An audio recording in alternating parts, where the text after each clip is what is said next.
a problem particular to cable news, with rolling coverage of an ongoing news event and plenty of airtime to fill. In come the so-called experts with instant analysis and punditry. Sometimes the expert opinion is the real deal, but too often it's a lot of hot air or worse. As soon as the shooting stopped, Fox News, like everyone else, tried to make sense of the deadly attack on the offices of Charlie Hebdo. But in discussing the roots of Muslim extremism, Fox's in-house terrorism expert offered a dubious claim. Throughout Europe, Sean, you have no-go zones. No-go zones? Really? Even Sean Hannity was incredulous. So basically, these countries have allowed Muslims to take over parts of their country, entire portions of towns. These are semi-autonomous countries within countries in which the federal governments there have basically given up. From there, Fox found a carousel of no-name talking heads to push the no-go storyline into the hundreds. These 751 no-go areas are essentially ruled by Sharia law. They have no regard for French law. One Iraq war veteran even claimed the no-go zones gave him a sense of deja vu. I think it would shock a lot of Americans to know that in a 10-minute cab ride from the Eiffel Tower, you can be walking through streets that feel like Baghdad. Even more shocked were Parisians, who found Fox's no-go claims absurd enough to be spoof-worthy on the French version of The Daily Show. Breaking news.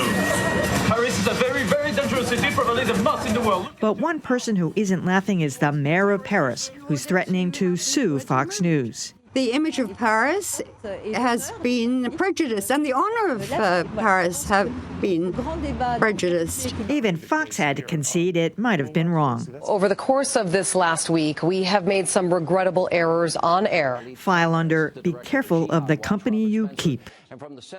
I mean, this is just beyond. I mean, the truth of the matter is there are neighborhoods in the suburbs in and around Paris. I mean, there's been nothing wrong with explaining, and because there's been a lot of uprising and you know, things that have happened in the last couple of years there, and to kind of put it in perspective. But to say that these are places that non-Muslims don't go because it's ruled by a different government is absurd beyond belief. Steve Emerson is the ultimate recidivist. I mean, this is the guy who, after the Oklahoma City bombing, immediately pointed the finger at Muslim terrorists. And of course, that turned out to be not even remotely true. It doesn't seem to have hurt his ability to go on cable and say things. Yes, he does, absolutely. You know, one of the things that struck me about this is there's been a lot of commentary about how unusual it is for Fox News to correct itself, and especially to do it in as repeated and full a fashion as they have this time. Well, I think that what we ought to keep in mind is that Rupert Murdoch has an international media empire, and Fox News may not be available in France, but certainly many Fox media properties are, and I think that Murdoch wanted to get out of this as quickly as he could. Well, you know, they've apologized, and yet you can look and find those clips still online all the time. I mean, if you're, you know, Googling around no-go zone, those clips are there without any warning. Yeah, exactly. I mean, if you read a newspaper article and it goes online and there's a correction, that correction then appears every time you click on that article. Not so with Fox News right now. So anyone who's tuning in now could still look at that stuff and believe, if they're inclined to, if they're not incredulous, that this is going on. It's an interesting case because it shows how these things take on a life of their own once they sort of, if something goes unchecked, then it can start to sort of sound valid and sort of take off. From that first incident was no-go zones. By the end, there was over 700 no-go zones. And the best part is that when you do something like this and you sort of pose the question, you can be almost unaccountable. You can say, well, can this happen in the U.S.? With there being absolutely no reason to believe that. That would be like me saying that, like, Jamaica Plain is a lawless zone, you know, that you shouldn't go there. There's roving gangs and lots of organic farming. You know, unless somebody checked me on that, that could take off. It's ridiculous.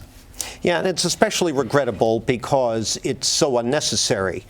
There is a perfectly valid angle to the story in France having to do with the failure of French society to assimilate whoever you want to blame for it, the immigrants themselves or the broader culture. That's a very important subject. It's an important subject throughout Europe, and interesting comparisons could be drawn with Muslims in the United States, for instance. So that was a lost opportunity there. I must say, though, I'm struck by by the apparently complete lack of sense of irony of the mayor of Paris.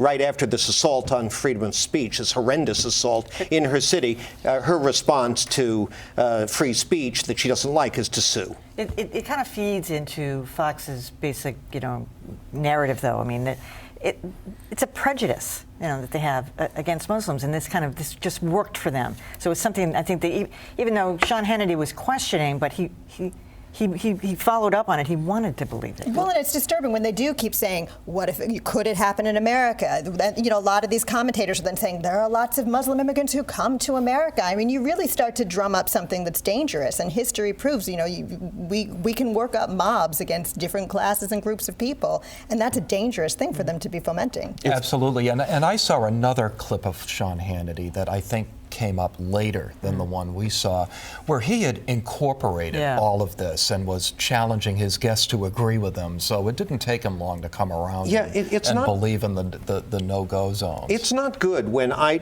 within a news organization, ideology overwhelms commitment to fact. I mean, you saw a version on the left just lately with this pronouncement by otherwise serious news organizations that this was the hottest year on record, when it turns out the facts don't really support that claim. It's something quite different. So, but this it's is bad a buzz news. phrase issue too, like death panels and all that.